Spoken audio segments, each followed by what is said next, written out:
Jumbo. Types of nuclear reactions. You need to find this sheet. You should also have your periodic table handy and your sheet that was in the last video, the table of nuclear particles. And those are very handy because you probably haven't memorized all of the different types of particles yet. And what we'll find in this section is we have to start learning the language of nuclear reactions. And so this is one of the tougher things we do in this section. One of the things it says is if you see the word emission or decay, they mean the same thing. And it means if a particle like alpha emission or alpha decay, it means an alpha particle is going to be on the product side. And you should know products are on the right. If you see wonderful words like capture or bombard, like bombarding someone with snowballs, that means the particle they're talking about is on the reactant side. So you have to be able to write out nuclear symbols, and then you have to be able to work out what's going on from the words. Hey, it said emission. Oh, I'm going to put that particle on the right. So let's go through some examples, and you may have to look at this a couple times to have it make sense. This would be the alpha emission of uranium-238. You have to be told the 238 because uranium can have several different types of isotopes. You don't have to be told the 92 if it's uranium. You would look that up on your periodic table. Now it says alpha decay, so that means I have to put an alpha particle on the right, and that's why it says alpha here, a 4,2He. And typically I would say, hey, you've got to find this, and we say, where'd that come from? Well, we have to do a balancing act. This arrow is like an equal sign. We see we have a 92 here on the left. That means over on the right on the bottom, that has to total 92. We had a 2 here, so we go 92 minus 2, and that's 90. Then we go to our periodic table, and at spot 90 we find thorium, for the god of thunder. We do the same thing on the top. The upper left here, it shows a 238. That means the right has to total 238. We had a 4 right here, so we go 238 minus 4, and it tells us it's 234. So that's how we do it, and we're just going to muddle along here. You can see the bottom number drop by 2, and the top number drop by 4, and that happens every time we do alpha decay. Now this, your thorium-234 is radioactive. It's got issues. It's got to change. And so you see we had it here. Now it comes down here on the left. But this time it says it's going to undergo beta emission. So we put our beta particle over on the right, which we know is an electron. And here's the weird part. We already have that. That's given to us. We go 90. This side has to equal 90. But we have a minus 1. So 90 minus minus 1 is 91. In other words, when we look at it, 91 minus 1 gets us back to the 90. So that's the tricky part. Top part's a piece of cake. 234 top left. We have a 0 here. So it's a 234. So we're looking at a bit of alchemy here. The thorium has changed to Pa. Gamma emission we really like. Often we put a little star by this.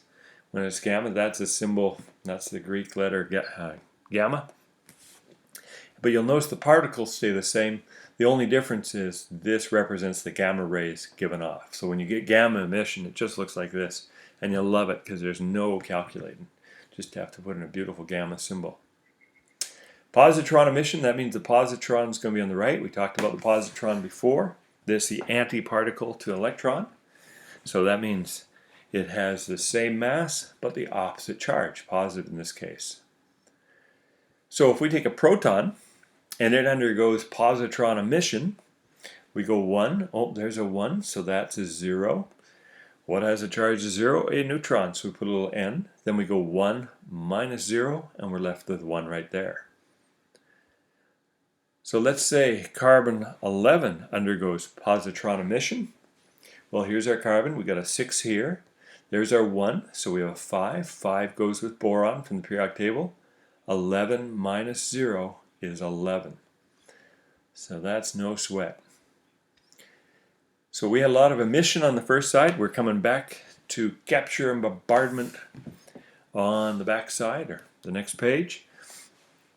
And this is electron capture. The other term used for is K-capture. So if you had a question that said K-capture, it means the same as electron capture. We won't talk about that K right now. It's just something you'd have to remember. So in this case, we're saying that we're hitting electron capture. It means electron is a reactant. It's to the left of the arrow. If these arrows would work. So right here we have our electron. So we go 1 plus minus 1.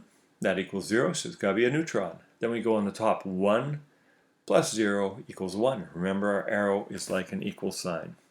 So that's easy. Now we're just going to take that same thing and do it to beryllium. So we go 4 plus minus 1 is 3. 7 plus 0 is 7. What lives at spot 3? Lithium. Big and small letters matter. And so we've taken something that's unstable. We've hit it with an electron at high speed. And all of a sudden, we have made something that's stable. Lithium-7 is stable. So it says the mass stays the same, and the atomic number goes down by 1. Neutron bombardment is super easy. Now this is an interesting thing to do. It's like if you have a really calm student in a classroom, they don't react to anything, and let's say you poke them with a meter stick, and you keep poking, and finally they react. That's what we're seeing here. We take a very stable sodium nuclei here, 11 because it's sodium, and we're told it's a mass of 23. 0 plus 11 is 11, so it's still going to be sodium. 1 plus 23 equals 24. Now we've made it unstable, and it is radioactive, and so it's going to decay in some way. You're not going to have to guess how it's going to decay. That has to be told to you. Emission of a neutron is quite simple, just like the last one was bombardment or hitting with a neutron. It's essentially the reverse. So here we had the mass go up by 1 because we added a neutron, and here the mass is going to drop by 1 because we're taking away a neutron. But it stays the same element. So we still have 53 for iodine. Neutron's gone off, so all of a sudden 137 becomes 136.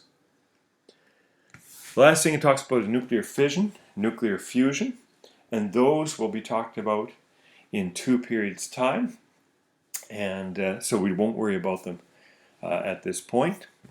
The next thing we're going to do is we're going to start teaching you how to fill in nuclear equations with a sample sheet.